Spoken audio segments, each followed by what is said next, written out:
What does one say to an ancient Nephilim ghost? I suppose you start with... Chill out, dickwad. Hello, my friend. Stay a while and listen. What's going on YouTube? It's Filthy, and we're back with another video. I'm going to show you how to make an OP weapon for your Sorcerer. It doesn't matter what level you are, whether you're level 5, level 50, World Tier 1, 2, 3, or hopefully 4. This is going to show you how to make a pretty good weapon. It's going to be fairly cheap to reroll, and yeah, it's pretty good. Now, if we open up the inventory, this is all about the Staff of Elemental Command. As you can see, I have multiple copies of it. Do not worry, we are not duping. It is a guaranteed drop somewhere in Act 1, which makes it just perfect for leveling, makes it perfect for refreshing whenever you need a new weapon.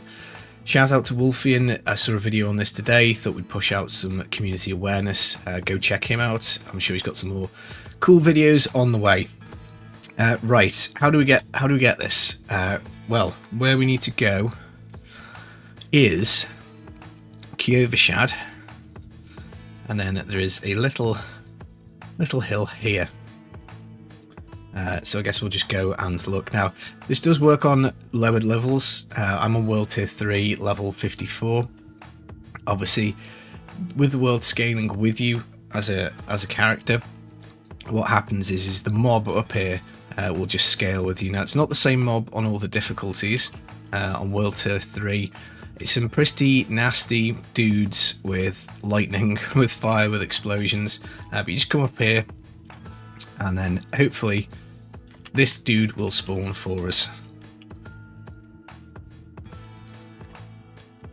We just need to kill him once he splits into 3. Very dangerous mob, unfortunately. And I forgot, we need to save the freeze until he splits. But never mind, we'll get it back in a sec. And he hits like a truck. And he explodes upon death on this difficulty. Right, perfect. We've got a sacred one. So there's the explosion. That will probably kill you. And that is our staff. And it guaranteed drops, so it'll drop every single time. Go away! Now, to reset the instance, you just simply teleport back to town and go back. Now, it won't reset every single time. I'd say the most number of times I've had to go back to reset is 3. I've had it 3 or 4 times in a row. And what we ultimately end up with is a item level 54, because we're level 54. So some of the ones that I've found have been like 50, 52, 49. Obviously, it'll just depend. If you're level 7, you'll be finding one around about that level. And basically, the reason this is a great weapon is because it rolls with 3 guaranteed things on it: fire damage, lightning damage, and cold damage. So that will benefit any sorcerer build because you will be using one of those elements.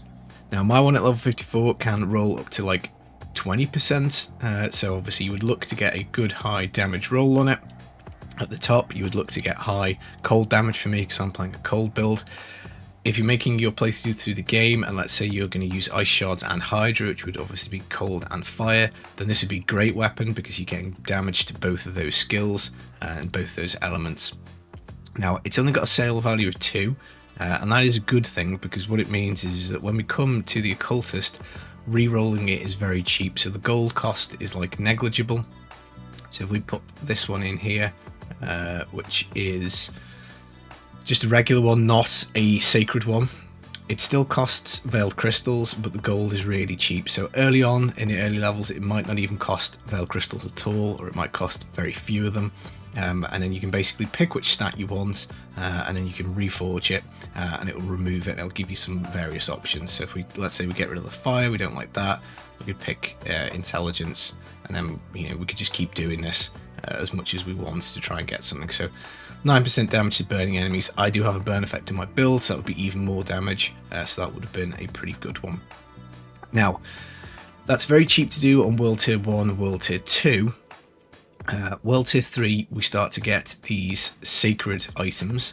Unfortunately, when you come to replace the affix on there, you do need Forgotten Souls. Now, these things are rare, but they do improve sacred and ancestral items. So you need to salvage some legendary items basically to get these. So it is quite expensive because you're going to use one of them, which obviously isn't free, but you can come back, and I've rolled this one, and what has it got on it? I think we've rolled a decent amount of intelligence on it. Yeah, 84 intelligence, low on the roll, could have hoped for like 100. Now, what we can do is we can now upgrade this, so we could take it to the blacksmith and get these like 3 or 4 level upgrades like on the current staff that I've got, and then we could imprint a power on it. Now I'm not going to use this one at the moment, I've just kind of rolled it for an example because this one here that I've got, it's got shattered, dealing extra damage, and unfortunately I don't have a spare copy of this aspect. It's not a printable one from the codex, I have to find it again. It's really godly for the build, so I can't afford to drop it, even though when I got this weapon 15% cold damage, damage to crowd controlled enemies. Once I got this ranked up, it probably would be a better weapon. Now, I really wish I'd known about this trick before going to the capstone dungeon. It would have made that a lot easier. And again, when we get up to World Tier 4, we're going to do it with an ancestral version. We're going to come find an ancestral version, just keep farming it over and over again until we get one with a decent amount of cold damage, and then we'll roll it off for some super juicy stats like extra damage, intelligence, or something like that. And yeah, it's handy for a playthrough because if you get good drops, you don't need to come and do this. But if, let's say, you're level 20 and you're using a level 12 weapon, well, you might want to come and spend 5 minutes doing this and get yourself a better one. Now, obviously, on World Tier 3, it takes a lot longer because you have to get a sacred one to drop, and it looks like a sacred is about a kind of 1 in 3 chance. Sometimes it's sacred, sometimes it's just normal, and then obviously you're then going to have to have some forgotten souls to reforge it, but still pretty good tip, and a pretty good way of getting at least a base starter weapon. You could spend maybe half an hour farming this out, and you could probably get yourself a really nice base damage weapon with vulnerable damage, cold damage, and then maybe burning damage if you've got a burn in your build or whatever. But ultimately, it's something useful, I think, to dip in and out as you go. Now, if anyone knows of any other areas that have got maybe this kind of trick for rogue, barbarian, druid, something like that, do stick it in the comments, help the community out. Maybe we'll get another video made, but this is quite an interesting way, I think, of getting yourself a good weapon. It means you're always doing high damage on your playthrough, and it means when you get up to the next world tier, or a little bit further in levels in Paragon, and you decide, well, I need more damage on my weapon, it's not cutting it anymore, it's level 48, I'm level 62, you can come here, get yourself a new weapon, and anything that you've got either in your aspect inventory that rolls on a weapon, or anything that you can put on the occultist on the weapon section, can go on it. So any of these powers we could stick on. The downside is two-handed, so you're going to lose an imprint slot. So because you could do wand and you could do the offhand, and that would be 2 imprints. But obviously, to make up for that, the two-hander basically gives double the imprint value. So that's kind of like a decision whether you want to go for one superpowered double imprint, or put it on a wand. But obviously, with this method, it's a two-handed staff, so you're kind of stuck with it. But at least you get the double value. Right, that's the video. I hope you're doing well. I'm pressing on. I'm hoping to get to World Tier 4, maybe tomorrow, maybe the day after. I'm going to be probably mid-60s before I attempt the dungeon. Maybe if I can clean up my build a little bit, we can go a little bit earlier. But yeah, just thought this would be a useful video. As I say, Wolfian, go check them out. And I've been Filthy Casual. Take it easy, guys. Peace.